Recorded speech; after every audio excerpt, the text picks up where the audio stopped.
तो कहते हैं आप लोग माइंड एंड प्रोफेसाइल and welcome to our channel क्रैकली ऑन।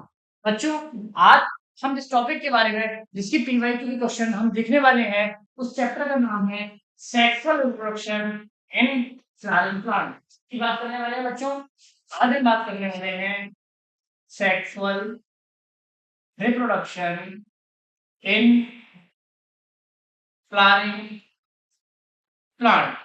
इसके हम क्या देखने वाले हैं, आपको पता है ये हमारी पीवाईक्यू सीरीज चल रही है, जहां पर क्या कर रहे हैं स्टूडेंट हमारे चैप्टर वाइज प्रीवियस जो क्वेश्चन आए हुए हैं उन सबको क्या कर रहे हैं डिटेल में बहुत अच्छे से डिस्कस कर रहे हैं। ठीक है, चलो तो शुरुआत करते हैं एक प्यारे से थॉट के साथ। क्या लिखा है, जिंदगी बदलने के लिए लड़ना पड़ता है, नुकसान करने के लिए समझना पड़ता है। यस, ये बात बिल्कुल सही है। अगर बच्चों जब तक हम चीजों को समझेंगे नहीं, हम उससे लड़ेंगे कैसे। जैसे आपका एग्जाम, आप जब तक एग्जाम में क्वेश्चन को समझोगे नहीं, जब तक आप उससे नहीं लड़ सकते हो। इसीलिए पहले हमें क्या करना होगा, पहले हमें चीजों को समझना होगा और समझने के बाद उससे हमको लड़ना होगा। ठीक है, चलो शुरुआत करते हैं। हमारा पहला क्वेश्चन न्यू 2025 में बच्चों 2025 में आया हुआ सवाल। चलो देखते हैं क्या है क्वेश्चन।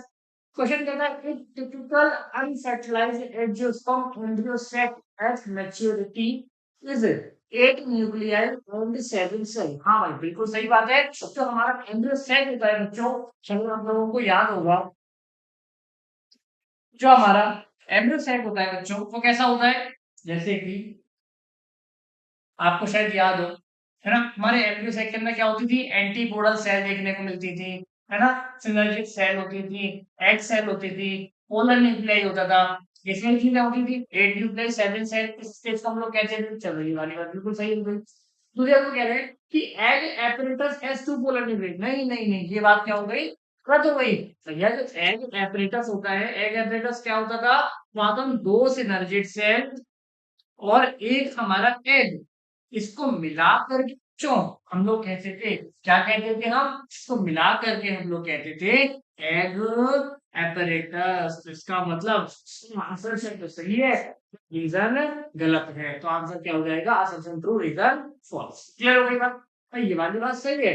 8 न्यूक्लियस 7 सेल होता है, ये बात बिल्कुल सही है ना। 8 न्यूक्लियस 7 सेल वाली बात सही है, ठीक है। और एपरेटस में दो पोलर न्यूक्लियस होते हैं, नहीं, ये बात बिल्कुल गलत। फिर आपको ये भी पता होगा, जब मेल गैमेट आते हैं तो दो मेल गैमेट होते हैं। एक मेल गैमेट एग के साथ फर्टिलाइज कर लेता है और दूसरी male gamete polar nuclear fertilise करता है ना। जब मेल गैमेट फीमेल गैमेट से फर्टिलाइज करता है तो क्या बनता था, जाइगोट बनता था। क्या बनता था बच्चों, जाइगोट बनता था। और जब हमारा दूसरा मेल गैमेट पोलर न्यूक्लियर से फ्यूज करता था तो क्या बनता था, एंडोस्पर्म बनता था। अब देखो जरा, मेल गैमेट और फीमेल गैमेट, ये भी एन और ये भी एन, तो एन और एन जाइगोट कैसा होगा, 2n। और एंडोस्पर्म में देखें तो मेल गैमेट हो गया एन और एंडोस्पर्म में दो कोलन, ये दो कोलन निकले, ये भी एन और ये भी एन, तो ये एन ये एन ये एन, तो क्या हो गया 3n। और इस फ्यूजन को हम लोग क्या बोलते थे बच्चों, शायद आपको याद हो तो ट्रिपल फ्यूजन। याद है भाई, क्या बोलते थे इसको, ट्रिपल फ्यूजन। और एक ट्रिपल फ्यूजन हो रहा है और एक मेल और फीमेल गैमेट का फर्टिलाइजेशन हो रहा है। यहाँ पे दो फर्टिलाइजेशन हो रहे हैं, इसी वजह से हम इस इवेंट को क्या बोल देते हैं, डबल फर्टिलाइजेशन।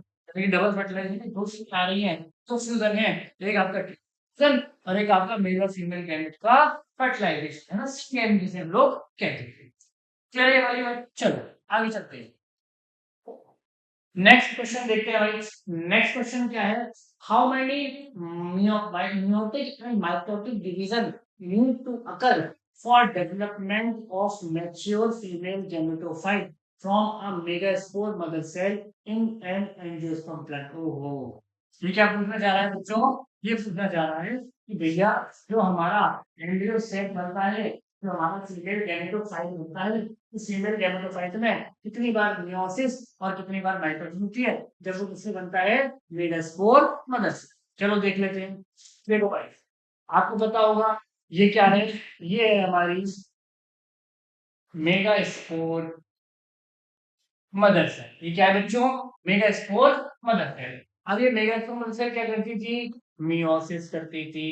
क्या करती थी भाई, मियोसिस। और मियोसिस करने के बाद क्या होता था, 4 मेगास्पोर बनते थे। कितने मेगास्पोर, 4 मेगास्पोर बनते थे, लेकिन वो 4 में से 3 क्या हो जाते थे बच्चों? डीजेनरेट। 3 क्या हो जाते हैं बच्चों? डीजेनरेट। 3 डीजेनरेट हो गए, है ना? सिर्फ एक ही डेवलप करेगा, और ऐसे डेवलपमेंट को क्या बोलते थे? Monosporic development. क्या बोलते थे भाई? Monosporic development. अब ये एक मेगास्पोर है, एक न्यूक्लियाई। अब पहले, क्योंकि हमारा जो एम्ब्रियो होता है सिंगल गैमेटोफाइट है, मैच्योर कब होता है? जब उसमें 8 न्यूक्लियाई आ जाते हैं। अभी क्या करेगा? एक बार माइटोसिस करेगा। जब एक बार माइटोसिस करेगा तो क्या होगा? इसमें 2 न्यूक्लियाई आ जाएंगे। फिर ये एक बार और करेगा तो इसमें 4 हो जाएंगे। फिर में साइटोकाइनेसिस नहीं हो रही है, फिर क्या हो रही है? कैरोकाइनेसिस। और फिर ये एक बार और करेगा, क्या मैंने ज्यादा बना दिए, फिर कितने बनेंगे? 4 बनेंगे, ठीक है ना? ये एक बार किया, एक बार, फिर दूसरी बार किया तो 4 बनेंगे, ये नहीं है।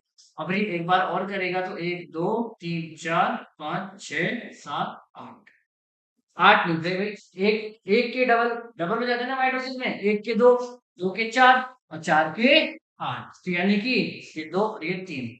यानी कि अब इनका क्या होगा? इनमें साइटोकाइनेसिस हो जाएगी, अरेंजमेंट हो जाएगा, और ये हमारा मैच्योर वाला जो मैंने अभी बनाया था इससे पहले, वो वाला हमारा एंडोसाइट बनके तैयार हो जाएगा। क्लियर है बात? तो माइटोसिस कितनी बार हुई? 3 बार। मियोसिस कितनी बार हुई? 1 बार। तो मियोसिस 1 बार और माइटोसिस 3 बार, तो आंसर हो गया ए। बोलो भाई, क्लियर है ये वाली बात? चलो, सर मान लो वो कह देगा आपसे, अभी तो उसने कहा है कि एक मेगास्पोर मदर सेल से कितनी बार माइटोसिस को करना, माइटोसिस और मियोसिस। लेकिन अगर मान लो वो कहता कि एक मेगास्पोर से जो हमारा फीमेल गैमेटोफाइट या एंड्रोसाइट बना, तो बताओ कितनी बार माइटोसिस और कितनी बार मियोसिस? भाई मियोसिस तो एक बार भी नहीं होगी, और माइटोसिस कितनी बार? 1 2 3, 3 बार। तो आंसर क्या हो जाता? तो आंसर हो जाता आपका, तो आंसर हो जाता हमारा नो मियोसिस, कोई मियोसिस नहीं, और माइटोसिस 3 बार। अगर वो किससे पूछता? मेगास्पोर से पूछता, लेकिन उसने किससे पूछा है? मेगास्पोर मदर से। क्लियर है भाई? चल आगे चलते हैं। आगे हमारे का क्वेश्चन क्या है? Which part of the ovule store reserve food material? मैंने आप लोगों को बताया था ये हमारा ओव्यूल है ना? ओव्यूल की डायग्राम आप लोगों को याद होगा। एक हमारी आउटर इंटेगुमेंट होती है, एक हमारी इनर। ये हमारी आउटर इंटेगुमेंट, ये हमारी इनर इंटेगुमेंट, और यहाँ भरा है ये रहा हमारा न्यू सेलस। क्या है हमारा? New cell. और इसमें क्या होता है? Reserve food material. तो आंसर क्या हो जाएगा भाई? प्लेसेंटा नहीं, सीमिकल नहीं, कहाँ है? ये रहा आंसर। क्या हो जाएगा? New cells. ठीक है, चलो आगे चलते। एक और क्वेश्चन देख लेते हैं। Transfer of pollen grain from anther to stigma of another flower of same plant. क्या कहा उसने? कि भैया फ्लावर बदल रहा है लेकिन प्लांट नहीं बदल रहा। नहीं कर रहे। ये हमारा पॉलिनेशन होता है बच्चों। आप लोगों को शायद याद होगा, पॉलिनेशन में 3 टाइप आते हैं। क्या क्या? ऑटोगेमी, जीटोनोगेमी, और सीनोगेमी, है ना? ऐसा ही होता है, 3 होते हैं। ऑटोगेमी में क्या होता है बच्चों? फ्लावर भी सेम रहता है ना? इसी के स्टिग्मा के पास आएगा, इसी के एंथर से निकल कर के पॉलन ग्रेन। जीटोनोगेमी में क्या होगा? मतलब प्लांट तो सेम रहेगा लेकिन फ्लावर बदल जाएंगे, इस वाले फ्लावर से इस वाले फ्लावर पे आ जाएंगे पॉलन ग्रेन। और जीनोगेमी के अंदर प्लांट भी बदल जाएंगे। देखो, अगर हम जिडोनोगेमी देखें तो आपके एनसीईआरटी में एक बहुत अच्छी लाइन लिखी है। क्या लिखी है? कि जो जिडोनोगेमी है बच्चों, उसके अंदर हमें एजेंट की जरूरत पड़ेगी, लेकिन इसके अंदर जो नया प्लांट बनेगा, नया ऑर्गेनिज्म बनेगा बच्चों, उसका वो कैसा होगा? वो सेम पेरेंट के जैसा होगा। कैसा होगा? पेरेंट के जैसा। मतलब उसमें इकोलॉजिकली अगर हम देखें, इकोलॉजिकली हम उसे क्या बोलेंगे? इकोलॉजिकली वो कैसा दिखाई दे रहा है? सिनोगेमी जैसा। क्यों? क्योंकि उसके अंदर हमें एजेंट की जरूरत पड़ रही है। लेकिन जेनेटिकली वो कैसा है? जेनेटिकली वो ऑटोगेमी जैसा है। क्यों? क्योंकि पोलन ग्रेन क्या है? प्लांट की सेम ही है, जेनेटिक वेरिएशन नहीं आएगी। समझ आ गई बात? चल आगे चलते हैं। क्या है? एक typical angiosperm embryo sac at maturity, वही वाला सवाल है। इससे पहले अभी हम 2 और कर चुके हैं इसके। जो हमारा एम्ब्रियो सैक होता है वो कैसा होता है?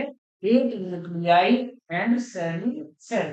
कौन-कौन सी सेल होती है? एंटीबॉडल सेल होती है, पोलर न्यूक्लियाई होते हैं, और क्या होती है बच्चों उसके अंदर? हमारा सिनर्जिक सेल होती है। क्या होती है? Synergic cell. और क्या होता है हमारा? Cell cell. और आपको पता होगा जो हमारी सिनर्जिक सेल होती है उसके पास क्या होता है? Freeform apparatus. अब फ्रीफॉर्म एपरेटस का फंक्शन क्या होता है? इसका मैंने कहा कि जो हमारा फ्रीफॉर्म एपरेटस है इसका फंक्शन क्या है? इसका फंक्शन आप लोग मुझे बताएंगे एनसीईआरटी में से देखकर। ठीक है भाई, चलो आगे चलो। क्या है? In general the end apparatus of एंजियोसेक इन एंजियोस्पर्म। अभी मैंने बताया कि जो हमारा एंजियोसेक है उसमें कौन कौन सी सेल होती हैं बच्चों? उसके अंदर होती है हमारी क्या क्या होती है? 2 पोलर न्यूक्लियाई, और क्या होती है इसमें? 2 सिनर्जिक सेल, है ना? और क्या होती है? 3 एंटीपोडल सेल, और क्या होती है बच्चों इसके अंदर? 1 एक्स। इस हिसाब से जो भी आंसर मिले वो समझ लीजिए। देखो यहाँ पे 3 पोलर न्यूक्लियस लिखा है, बात हो गई। फिर यहाँ पे 3 सिनर्जिक सेल लिखा है, गलत बात हो गई। यहाँ पे 1 एक्स सही है, 2 सिनर्जिक सेल ठीक है, 3 एंटीपोडल सेल ठीक है, 2 पोलर न्यूक्लियस ठीक है। तो यानी कि इसमें क्या गड़बड़ है? 1 एक्स सेल, 2 सिनर्जिक सेल और 2 एंटीपोडल। नो भाई, 2 एंटीपोडल नहीं, गलत हो गई। तो आंसर क्या हो गया हमारा? बी। समझ आ गई भाई? आंसर क्या हो गया हमारा? बी। क्या गलती समझ आ गया सब में? हर किसी में जैसे यहाँ पे पुराना कर दिया, गलत हो गया। यहाँ पे थ्री सेमेस्टर कर दिया, ये भी गलत हो गया। यहाँ पे क्या गलती कर दी इसमें? दो एंटीपोडल सेल कर दी, ये वाली गलती गलत हो गई। तो आंसर क्या हो गया हमारा? बी। समझ लगेगा। और प्री मेटेरियल का फंक्शन क्या होता है? प्री मेटेरियल फेनोलिक सेल के पास होते हैं, ये क्या करते हैं? इससे आप मुझे ठीक है भाई, चलो एक और क्वेश्चन देख लेते हैं। बहुत बढ़िया क्वेश्चन है। कब आया है हमारा? आया जो सवाल है 2023 में। चलो वही पोलन ग्रेन पे सवाल है। Transfer of pollen grain from anther to stigma of another flower of same plant to known. ओहो, वही सवाल है भाई। क्या है हमारा? एंथर से स्टिग्मा पर क्या है? प्लांट सेम है, वो प्लांट सेम है तो आंसर क्या होगा? जीनोगेनी। अगर प्लांट बदल गया होगा तो क्या होगा? जीनोगेनी। और अगर फ्लावर भी सेम होता तो आंसर क्या होता? ऑर्गेनिज्म। ठीक है भाई, तो ये कुछ क्वेश्चन थे जो हमने डिस्कस किए। आई होप आप लोगों को सारे क्वेश्चन समझ आए होंगे। नेक्स्ट लेक्चर के अंदर हम और इसके आगे की ट्राई करेंगे और इनके अच्छे से एक्सप्लेनेशन देंगे। ठीक है बच्चों।